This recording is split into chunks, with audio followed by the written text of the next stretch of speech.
Welcome to The Dice Tower, a video podcast about board games and the people who play them.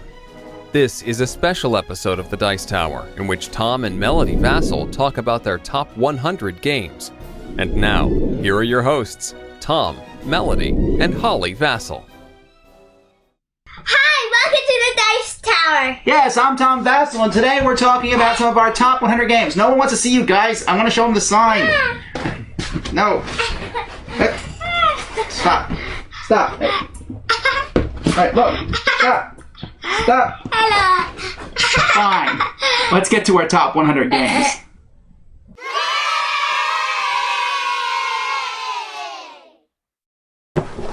I like this game because it's funny faces. Like your face? No. All right.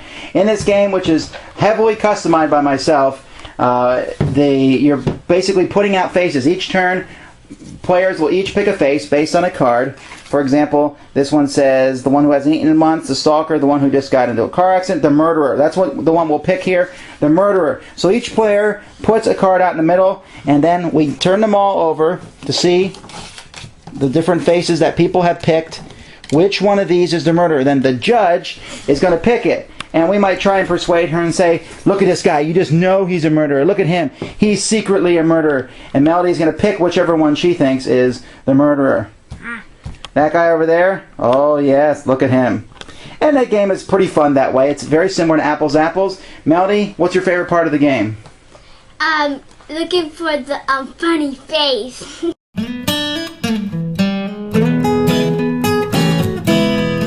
This is the third year that Pillars of the Earth has made my list. And it's probably the third year that I'm going to say the following statement. You know, this game has really got me interested in reading the book. I still haven't read the book.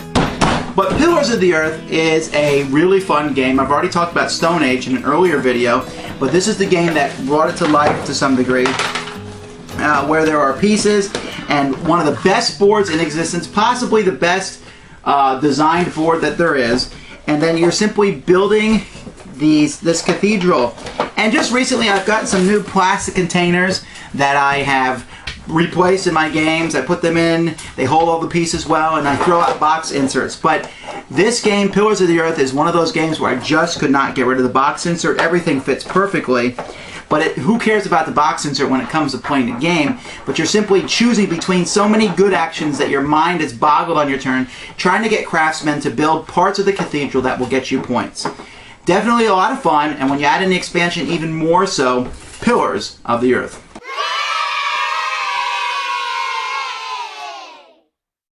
I like this game because it comes with really weird pictures. Like you can see these are all the characters. And also that you're trying to get small numbers. And if you get two of the same numbers, boom, they're all canceled out. Players have 6 cards in front of them, and you're basically trying to get the lowest total in front of you. Your cards start face down, and you'll be flipping them during the course of the game. You'll want small cards in front of you, so this -2 is a good card to have. But if you have 2 cards of the same number, as Melody says, then those 2 cards become 0. So it's a good combo, and you play around, and whoever wins that round, whoever has the smallest set of numbers in front of them gets a point, and whoever gets the most points during the course of a game wins. There's a lot of luck involved, in my opinion. I wasn't as fond of it as Melody, and I actually think that this Ruby Gloom, whoever she is, and her friends are hideous little monsters. But I think Melody likes it a little bit more than me. What age kids can play this game? Like 5 and up, maybe? Or it's 5 or 4.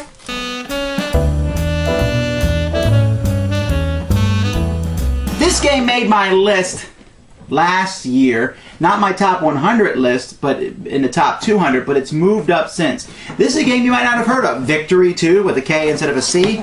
Victory 2 is a game that looks, when you look at all the plastic pieces involved, all the different soldiers that are in the game, it looks like a game from 15 years ago. But then when you look at the board, you'll notice it's a modular board, like Settlers of Catan, and this game plays unlike any other war game that I've played, where controlling territory is important, and you destroy enemy forces, they will continue to come back unless you take their land. Every time you take their land, you cut their forces down, and the only way to build your forces back up is by controlling land. There's a lot of tactics, a lot of combined forces, but at its heart, it's a very simple game, and I find myself playing it more and more It's very enjoyable and one I bring out. With 6 players, it works really well, although I recommend putting a time limit on the game. So that's Victory 2.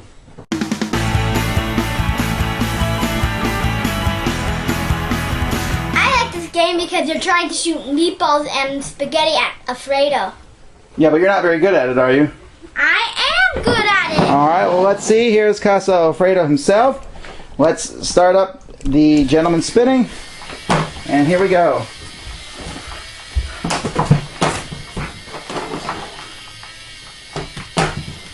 Ha ha ha ha! Woohoo! I have a chance. If I could even get one meatball on the guy. You know, we don't even need to tell you much more about how good the game is. You see that? You see how much fun it is? Get it!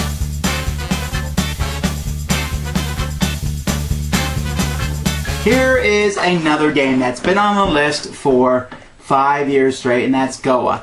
And I've seen Goa get a lot of criticism on the internet, maybe because of how boring this gentleman looks and how boring the theme is. Trading for spices in the West Indies.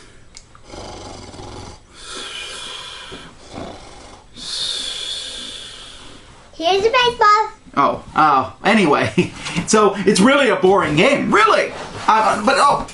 Boring theme, because the game itself is so fascinating. There's so many different ways to spend spices and get them and move things up. There are many games that have come out in the past 3 or 4 years that try to copy what Goa did. Goa did it, is one of the first games to do this, production, to get more, to produce, to get more. And frankly, I'm a little tired of those games sometimes, but Goa is an excellent one. It even includes an auction, and while I'm getting kind of cold on auctions these days, this is one that does it well. Goa. Go out and buy it. Pun. I'm sorry. Thanks for watching the Dice Tower. Alright, I'm Tom Vasel, and you've been watching the Dice Tower. Get out of my seat. What? Get out of my seat. What? I want to sit here, okay? No, get out of my Okay, seat.